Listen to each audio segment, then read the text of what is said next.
పార్వతి తానువైన ప్రాణధవుని చెంతకు చేరుకున్నది.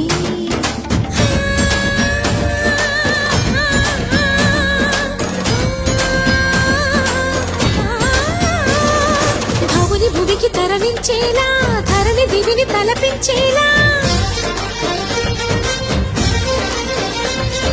రసతరంగిణి ఎదని నృత్యరతులు చేయగలిగే వేళ